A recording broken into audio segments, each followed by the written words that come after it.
Hi everyone, Olivia here, and for today's video, let's do a reading para sa Gemini. Ano ang mensahe ng baraha para sa iyo, Gemini? Kung ano lang makita natin sa baraha, yun lang ating isi-share na messages. So yeah, before anything else, I would like to say thank you so much sa mga new followers, subscribers, and to those na mga nag-book ng private readings nila sa akin. Thank you so much, everybody. And yeah, follow me sa lahat ng social media accounts ko, nasa description.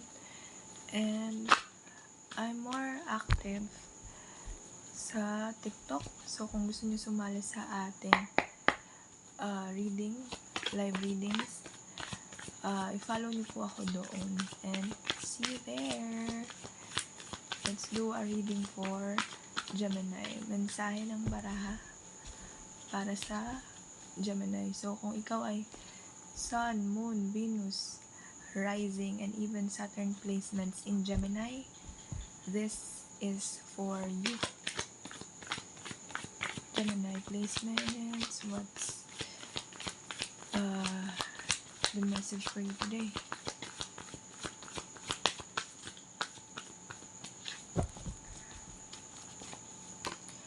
The strengths.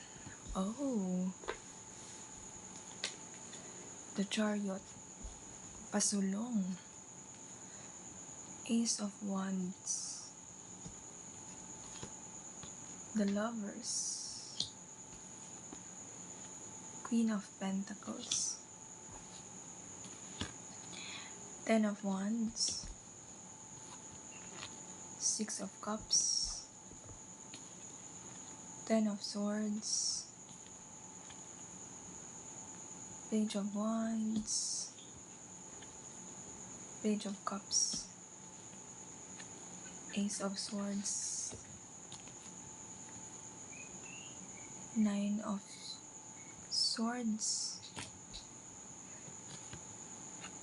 Three of Pentacles. The Empress.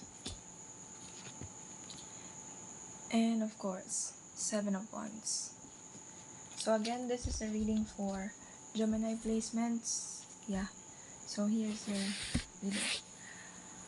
Ang una ko nakita sa baraha, very promising, positive ang unang row ng inyong cards. Nagkakaroon ka ng strength or positive energy para simulan yung mga plans mo, like to take it actions na nasa unang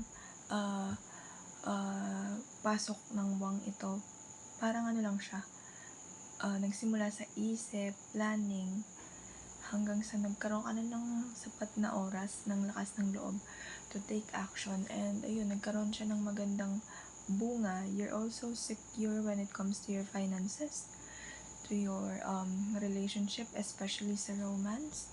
I can see here sa unang row ng iyong card. Next naman is nagkaroon ka dito ng dahil sa bilis ng pangyayari, sobrang bilis ng positive changes na to, bigla kang nagkaroon ng pag-look back if all of those things or yung mga nangyayari sa iyo ngayon, Gemini, is magtatagal ba? Is it enough?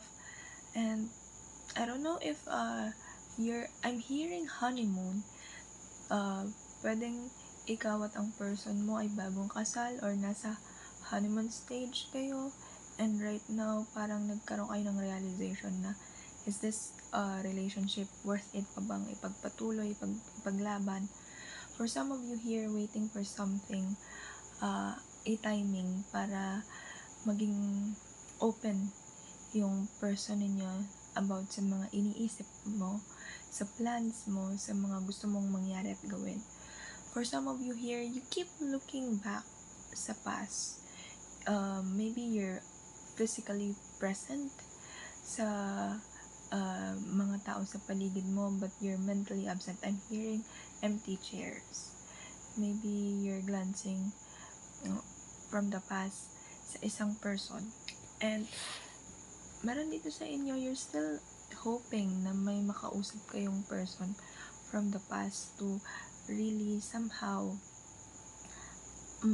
at ease yung nararamdaman ninyo emotionally.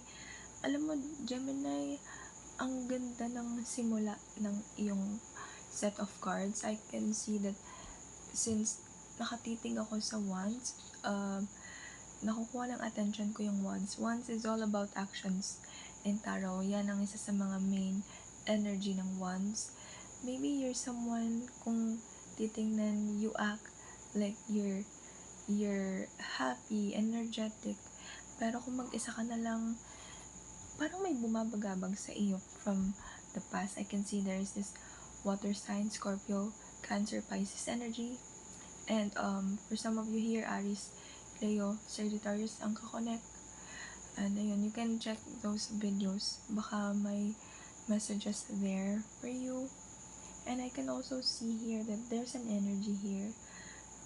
You are defending something or someone here na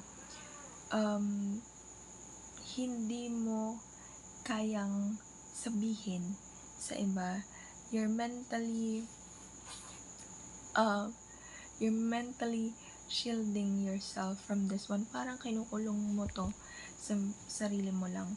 And someone here naman, if you are someone new sa iyong career ngayon, especially sa job mo,